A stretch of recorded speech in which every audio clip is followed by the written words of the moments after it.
India में अगर आप कोई एक पर्टिकुलर स्किल सीखने के लिए जाएंगे तो आपको 8 साल लगेगा। आपको नहीं पता तो हम उदाहरण।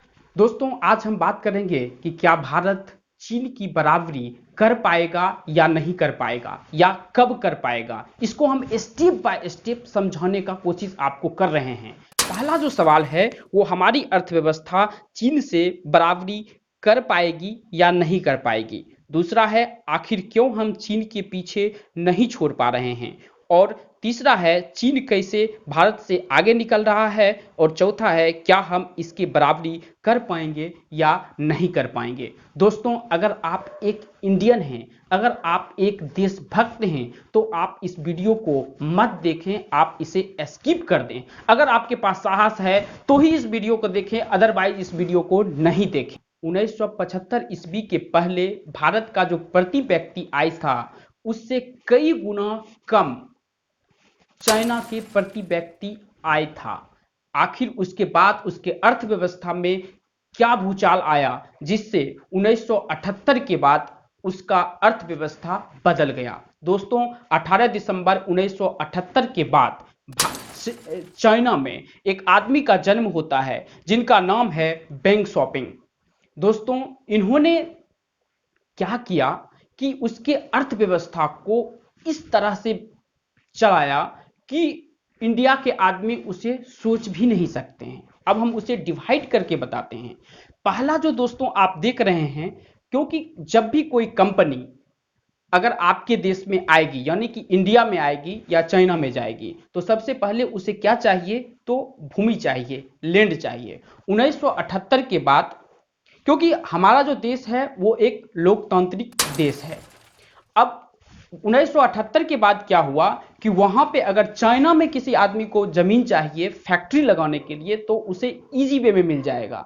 लेकिन इंडिया में अगर कोई आदमी जमीन या कोई बिजनेसमैन, कोई भी देश के आदमी अगर यहां पर जमीन लेने के लिए आएगा, अगर राज्य सरकार उसको परमिशन दे भी दिया तो ग्राम पंचायत उसे 2 साल तक घुमाएगा। उसके बाद यहाँ के ऑफिसर लोग उसको इतना टॉर्चर करते हैं कि वो उसे छोड़ ही देता है, क्योंकि उसमें 1000, क्योंकि यहाँ यहाँ गांव बस्ती है, वहां के आदमी कहाँ जाएंगे। ये भी सच है क्योंकि लोकतांत्रिक जो देश है इसमें ये चीज सोचना पड़ता है। लेकिन इतना मत सोचो कि जो इसको भूमि अलॉट किया गया है उस भूमि, क्योंकि कुछ राज्य हैं जैसे कि गुजरात है, महाराष्ट्र है, उसके बाद हम बात कर लेते हैं हरियाणा है, उसके बाद जयपुर है यानी कि राजस्थान है, उसमें एमआईडीसी जो एरिया है वो अलग बनाया हुआ है। लेकिन और कहीं अगर आप जाएंगे खोलने के लिए तो वहां पे ग्राम पंचायत आता है और वो आपको आरा लगा देगा। लेकिन चाइना में ऐसी बात नहीं है। लैंड एक्वायर कीजिए, गवर्नमेंट आपको परमिशन दे देगा, आप उसमें अपना फैक्ट्री लगा सकते हैं किसी भी हालत में, कभी भी और कभी भी कुछ कर सकते हैं। अब हम दूसरी चीज की बात करते हैं। अगर लैंड उसे मिल गया, अगर इंडिया में अगर मिल जाएगा तो उससे उसका जीडीपी बढ़ेगा, तो इंडिया में तो उसे मिला नहीं। अब चाइना वालों ने दे दिया तो उसका जीडीपी 1978 के बाद बढ़ने लगा। अब बढ़ने लगा तो बहुत तेजी से बढ़ने लगा, उसकी अर्थव्यवस्था बहुत तेजी से बढ़ने लगी। लेकिन इंडिया लोकतांत्रिक होने के कारण वो नीचे जाने लगे। क्योंकि दोस्तों अगर हम पुल की निर्माण की बात करते हैं या कोई अगर सपोज कीजिए दामोदर घाटी जैसी कोई परियोजना की अगर निर्माण अगर इंडिया में किया जाए तो यहाँ पर 1000 सवाल आता है कि यहाँ के जमीन कहाँ से आएगा, यहाँ का पानी बहेगा तो कहाँ जाएगा। दोस्तों उसको इंडिया में बनने में 25 साल लगता है, लेकिन चाइना 5 साल में बना के रेडी कर देगा। क्योंकि ये चीज हकीकत है, आप इसे रोक नहीं सकते हैं। बात कर लेते हैं टेक्नोलॉजी और स्किल की। अगर हम इंडिया में रहते हैं तो दोस्तों और चाइना में रहते हैं तो हम टेक्नोलॉजी और स्किल के बिना कोई कंपनी चल नहीं सकता है, कोई मैन्युफैक्चरिंग कंपनी चल नहीं सकता है। तो अब टेक्नोलॉजी और जो स्किल है इंडिया में, अगर आप कोई एक पर्टिकुलर स्किल सीखने के लिए जाएंगे तो आपको 8 साल लगेगा। आपको नहीं पता तो हम उदाहरण देके बता देते हैं। आप किस चीज में काम करते हैं? एचआर में काम करते हैं, मार्केटिंग में काम करते हैं, ओरेकल पे काम करते हैं, जावा पे काम करते हैं, किस पे काम करते हैं? पाइथन पे काम करते हैं, किस पे काम करते हैं? उस टेक्नोलॉजी को सीखने के लिए आपको सिर्फ 6 महीना लगेगा।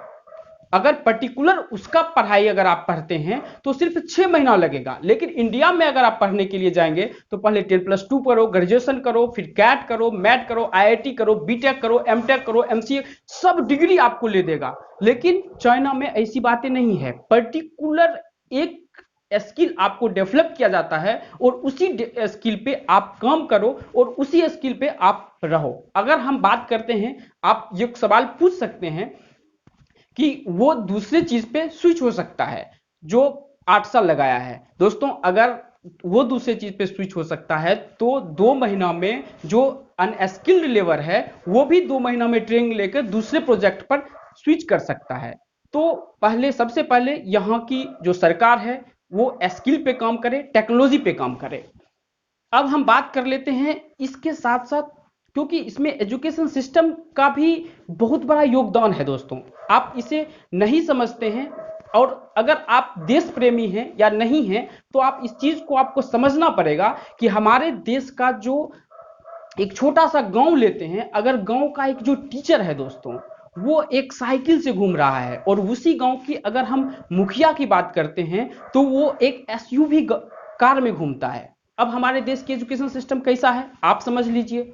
दूसरा है कि हमारे देश का जो अच्छे अच्छे डॉक्टर हैं, एम्स, ऐसी बड़ी बड़ी संस्था जो है उसके डॉक्टर, एक दो डॉक्टर का तो छोड़िए दोस्तों, अगर बड़े बड़े साइंटिस्ट, रिसर्च सेंटर, इसरो की बात करते हैं या कोई भी रिसर्च सेंटर है, उसके जो हेड होते हैं उसको 2-3 पुलिस दे दिया जाता है और बोलता है कि रोड पे घूमो, वो ऐसे ही रोड पे घूम रहे हैं। लेकिन हमारे देश के जो राज्य मंत्री हैं या जो राजनीति करते हैं उनके पास में जेट सिक्योरिटी होना चाहिए, नहीं तो काम नहीं चलेगा। तो ये हमारे देश की सबसे बड़ा दुर्भाग्य है, क्योंकि एजुकेशन सिस्टम को ये नीचे ले रहा है। क्योंकि कल के डेट में कोई माँ बाप नहीं चाहेगा कि हमारा बच्चा वो कलम उठाए जिससे वो एक मास्टर बने, एक साइंटिस्ट बने, एक डॉक्टर बने। चाहेंगे कि वो एक ऐसा कलम उठाए जिससे मुखिया बन सके, एमएलए बन सके, एमपी बन सके। यही कलम उठाने के लिए वो योगदान देंगे। तो सबसे पहले एजुकेशन, इसमें टेक्नोलॉजी, ये सब आ जाता है तो ये सुधारना पड़ेगा। अब ये चीज सुधार लिए तभी हमारे देश का विकास हो सके, क्योंकि हमारा जो देश है वो लोकतांत्रिक है और लोकतांत्रिक देश सबसे अच्छा माना जाता है, क्योंकि यहाँ पे खुल के जीने का सभी आदमी को अधिकार है और ये होना भी चाहिए।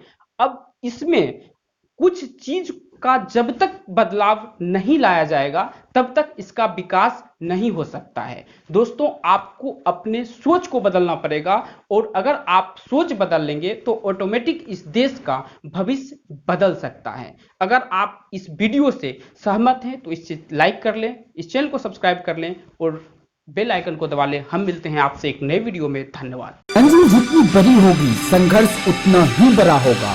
उस समय दुनिया तुम्हारा साथ छोड़ सकता है, यहाँ तक कि अपने भी। ईश्वर तुम्हें कुछ इसलिए नहीं दिया है कि उसे पता है कि तुम खुद सब कुछ हासिल कर सकते हो।